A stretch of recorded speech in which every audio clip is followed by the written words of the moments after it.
to the fourth episode of the podcast Deals with Heels, where female entrepreneurs thrive. My name is Debra, and I am your co-host with Christina. Hello, Christina. Hello. How are you doing today? I am fantastic.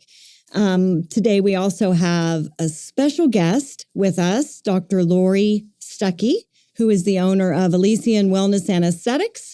And she is our sponsor also for our entire Mindset series. And we're so happy to have you, Dr. Lauri. Welcome. Thank you for coming. I'm so excited to be here. We're excited to have you too. We specifically picked this episode for you to be on, where we are discussing the entrepreneurial mindset, because that is something that you really embody, is Absolutely. The entrepreneurial mindset. Thanks. And so I think talking about your entrepreneurial journey and how you kind of go through the motions maybe of making decisions, because the entrepreneurial mindset is really about being resilient and flexible and willing to learn, pivot Yes. from their mistakes and not completely crumble. Yes, and Christina's specialty, accountability, being accountable to, even if it isn't necessarily your fault that something happened, being responsible for the solution. That is part of the entrepreneurial mindset. And what made me think about you is you and I have discussed a few times different things that have happened over the course of the 4 years that you have been open. And never once did you have a negative attitude about it. I mean, some stuff you weren't happy about. Wasn't like you were jumping for joy that it happened, but you were so solution driven that you were like, well, that's just what happened and I had to move on. For sure. No, I do think it just is what it is. And a lot of it is you have to take every experience as a learning experience. Like you have to think everything, even though maybe this didn't go the way that I wanted to go, what did I learn from it? And how can we do better, do it differently? What I learned from the situation. Exactly. I definitely always get that vibe from you. And with me and Dr. Lauri are working together right now. And just to hear how she talks to everybody, it's that empowerment versus I'm the boss, you're and I absolutely love that. And just the education, we're working a lot on how to get all of her training and stuff. And that is the most important thing to me, is to always be adding value to other people's. And I think you do an amazing job at that. Thank you. I mean, it's one of those, okay, what am I going to do with all this training? So you're actually giving me, and that's awesome that you do that for your people. I feel like your workplace culture is the basis of everything that you do. And I don't feel like it's my business, it's our business. And I really want everyone to take ownership within that. The better that we do, the better we all do. The better patients we can, the better we can serve our patients, the more services that we can offer. I mean, I just feel like it's all a big catch-22 when we all work together as a team. Super important. And I want everybody to love coming to work. I love what I do. I love our patients and my team. You can really see that in them too. And I think that that's why you are such a great entrepreneurial, and that's why we wanted you here, is because I feel everybody on your team, you want them to grow just as much as you are and be constantly learning. And I think that's phenomenal. So tell us a little bit about your specific journey. When did you discover that you wanted to have your own clinic? Oh, girl, it's a long story. So I'm born and raised in Oklahoma. I went to college, graduated from high school here. I went to college here. I got my RN at OCU way back a few years ago, and worked as a staff nurse for many years. And at that time, I even thought about, advancing my profession as a nurse practitioner back then, but got married, had kids, stayed home with the kids for a few years, and then went back to nurse practitioner school. And so in nurse practitioner school, so in high school, I got my cosmetology degree. So, there was already some aesthetic back then. I really thought I wanted to do hair. Did hair a little bit, figured out that was not exactly what I wanted to do with my life. But it has been a great thing because I've been able to do like friends, my family, like it's still been a great learning tool that I've been able to carry forward. And then my very first RN job was in plastic surgery. So again, brought in that aesthetic piece from cosmetology. And then after my nurse practitioner, I thought I wanted to own a business of some sort. And my last semester of school, we had to take a class about business planning. And I figured out really quickly that there was a lot that went into a business that you don't see on the backside. And I thought, maybe I don't want to do that. There was a lot. I mean, it was a very hard project that we had to do. And it was overwhelming. So I went to work in urgent care. But I always had still that aesthetic in the back of my head, that I still had that desire and love for. That patient comes in and you're like, I could so fix that. But I did more like fitness, nutrition. That was kind of a personal thing of mine. I lost some weight. I felt better. I started doing hormone replacement, felt even better. So a lot of that tied in, and I had an opportunity to interview at a clinic that did weight management and hormone replacement. And it wasn't really something I was interested in at the time, but I feel like you should never burn a bridge. You never know who you're going to meet that may lead you to something down the road. And that's really what that was for me. I was able to work there for a couple of years. I learned a lot, made good rapport with, patients and things like that. And then, kind of a long story short, there ended up being kind of a bad divorce within the business. And we separated not my divorce, the owners split ways. And so, as the stepchildren, we all kind of went our separate ways too. But I thought, you know what? I loved my job. I loved the patients.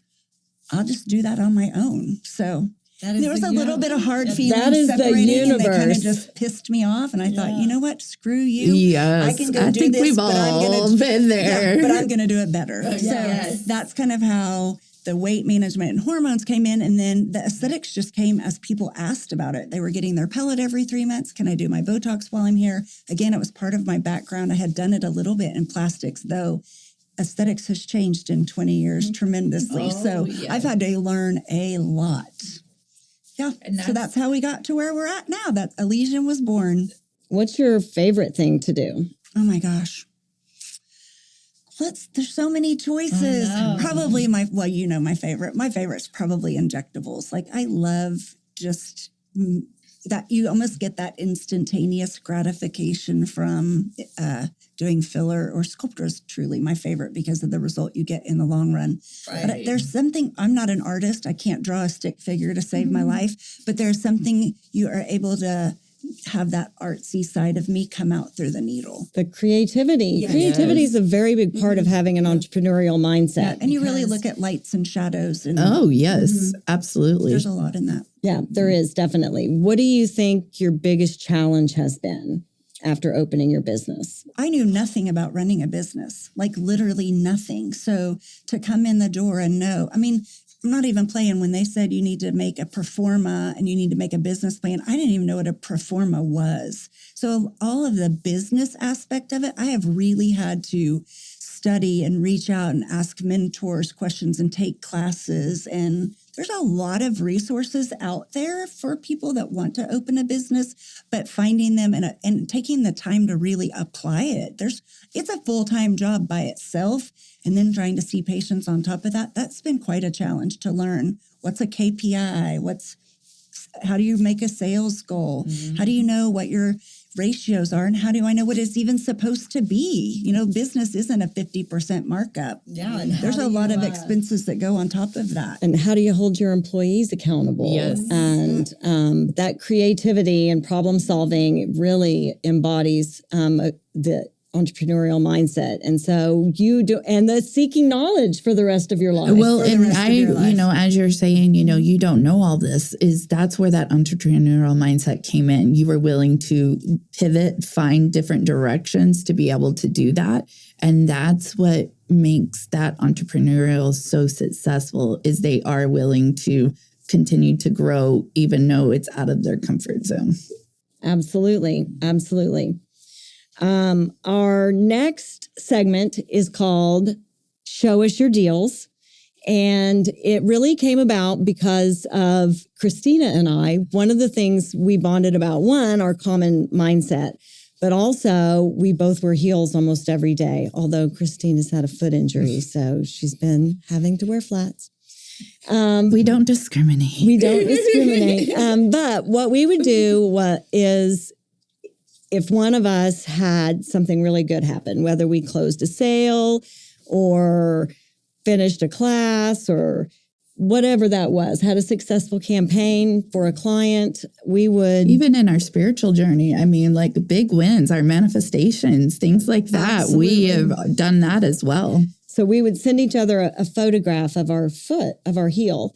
And if one of us got one of those, we were like, oh yeah, something happened. Somebody did good. Yes. Yeah. And so we want to share that with everyone else. And so we encourage all of our female entrepreneurs to send us a photo of your heel and an explanation of an accomplishment that you guys have done that you're proud of. It doesn't have to be something that made you money, something that you're proud of. And you can tag us on social media. You can use the hashtag Deals with Heels. Or you can email me at Debra, Debra, at dealswithheels.com. And we will be going through those and choosing a Queen of the Week every week that we highlight their business and what they did that was so fantastic. We will include links to their business in our show notes so that you can see all about them and what they do. And you are our Queen of the Week, Lauri. Yes. And I'm so intrigued by this one. Like, it's always interesting to hear what people have to So say. tell us something great that's happened in the last year, 2023. What's something fantastic? You had a good event. We did have a great event. So we just celebrated our 4th anniversary this summer, and we had great turnout. I just feel like we always have a really good party. Like, it's just a fun event for people to come out. And the events are important to me. I know a lot of people will do like a virtual party, but for me, I want people to come into my clinic, see my clinic, feel the vibe, meet my team, get to know us. Cause I feel like that is so much where we're building a relationship with our patients.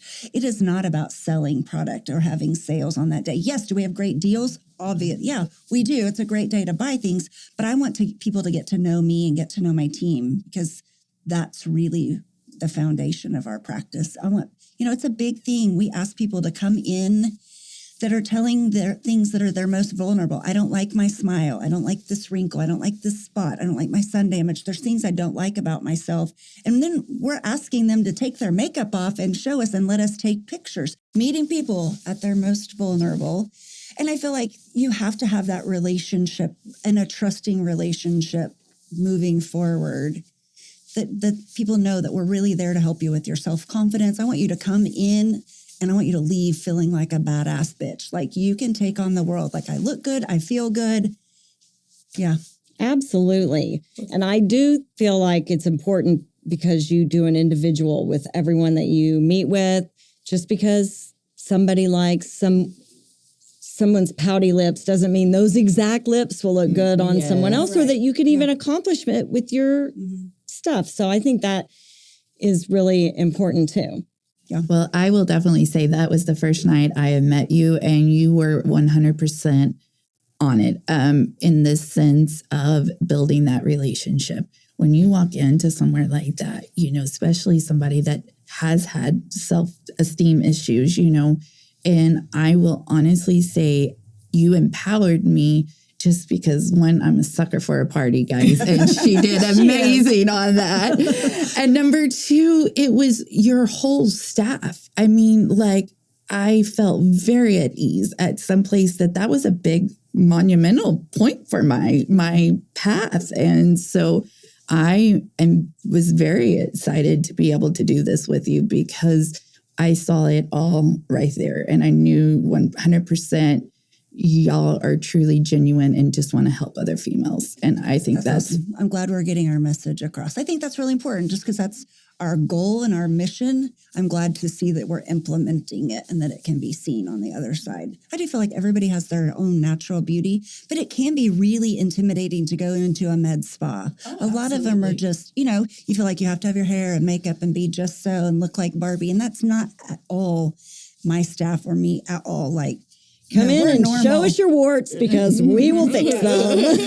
No, we're all just really natural. If you look at all of my staff members, everybody is really genuine. And I agree with you. And I think that that's what makes your salon, everything so successful in that clinic is because of that culture. And I'm a sucker for culture too. Yes. And one thing is, Lauri has a staff member that has recently been diagnosed with breast cancer. And it was so touching how you really went to bat for her and got people to donate to her GoFundMe, made a GoFundMe to help her with her medical bills. And I love that. I love that personal touch with your staff. It has to breed loyalty, and really fantastic that you did that. It was something that I love to give back. And so I love to see other female entrepreneurs giving back to other women. Absolutely. In their most time of need, know, and that's going to make her want not to give up and keep going, is because she knows that she has people in her corner. Absolutely. So our next segment is Christina's, and it is our key to accountability, where she holds us accountable on our entrepreneurial mindset and tells us how we can be better. Absolutely. Well, thank you so much. So we decided to do this keys to accountability. Another story about us is I was at my healer's one night and we were talking, and he said, this week you need to look for keys to open them doors. And so that's what I did. Well, little did I know I wanted to change out my purse for some reason. And he had dropped a key. Well, not even less than 24 hours. I hadn't even got to tell her yet. And she was like, look what I just found, and it was one of those that was where we came up with all of our series and everything. So I really wanted to, because it's all about that accountability and being aware in the present moments and stuff. So that's on you now. So what is something that you do each and every day to hold yourself accountable, and why is it so important to you?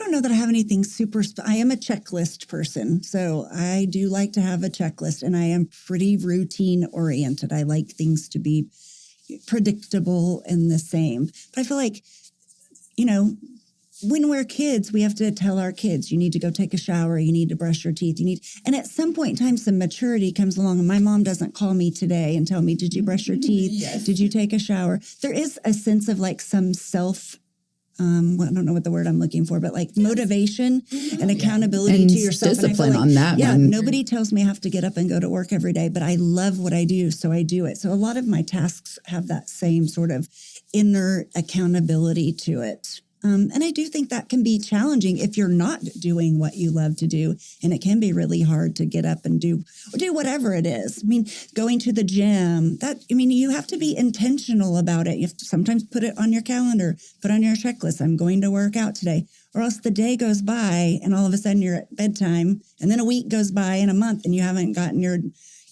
workout in, or whatever that it is that you're working on creating a healthy habit for. You see that her whole life is about accountability. And that's what I was about to say. It's one of those things that's where I hope that I can teach people, because I was on the other side where I didn't have, no structure whatsoever.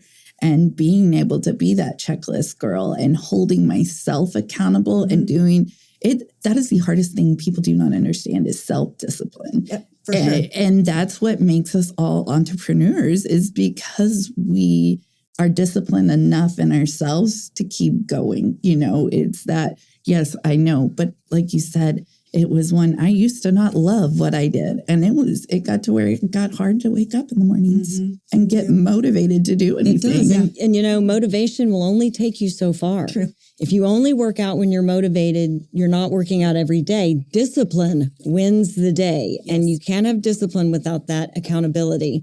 And I think accountability comes in a lot of different ways. And it's not always that I'm beating myself up because I didn't do something. It's accountability for self-care, which Lauri's really good at giving us all self-care. Oh, yes. She's over there getting our shit together. Like you said, it's not innate. I tell our weight loss patients all the time, if I could make self-motivation in a capsule, I would be a bazillionaire or self-control. Oh, yeah, Like absolutely. I struggle, mine is food. My struggle in self-discipline. I might be disciplined in everything. Food is my challenge. And so I do feel like sometimes you just have to super glue your mouth or do whatever you have to do to get it done. And once you build that healthy habit, it does become easier. When you go to the gym, you get more comfortable, you feel better. It does come, but sometimes it is legit just sheer, I'm going to do this. Can I just say, does she look like she has any problems with food? I will. She does not look like she has any problems with food. Hey, I agree with that because food is my hardest one by far. It's a mastery every day not to eat ice cream. And let me tell you something, ladies. If you can't control what you consume, what can you control, right? I've been there too, where I get up in the middle of the night hungry and I don't know why. You're not supposed to eat at night, but I get up, I'll have crackers or cheese. I just do the 80-20. 80% of the time I am healthy, 20% I'm eating that ice cream. You do have to give yourself a little grace. Have a little bit. We're still living life. Yes. You got to live life. Like Grandma said, everything in moderation. Yes. You can have chocolate cake. Just don't eat that every day. Right. Yeah. Have one bite. Yes. Okay. We are ready to sign off for our 4th episode on Entrepreneurial Mindset on the podcast Deals with Heels. We'd like to thank our sponsor and guest, Dr. Lauri Stuckey with Elysian Wellness and Aesthetics. We're so happy you were able to share your story with us. We both love your story and love your clinic. And I'm a client. I love it there. My sister's a client. Dr. Lauri does a great job. I'm excited to get started. Yes. Thank you so much for having me. Honestly, it's an honor to be here. Well, thank you so much for supporting our journey. We are beyond so humbled to do this. And so thank you so much. Absolutely. You can find a link to Lauri's website where you can find out all of the different services that she has available. Can they schedule on your website? They can, yes. You can schedule appointments and all of those things straight from her website. You can find a link there in our show notes and on our website. Yes. And please subscribe and download, share, listen, and all of our community out there, just keep bringing in those questions because in Series 3, we're going to have questions and answering as well. So. Yes, we are. Yes. So also, ladies, don't forget to show us your deals. Email, use the hashtag, tag us, and we will pick our queen of the week every week and showcase and highlight all the good things that you guys do as well.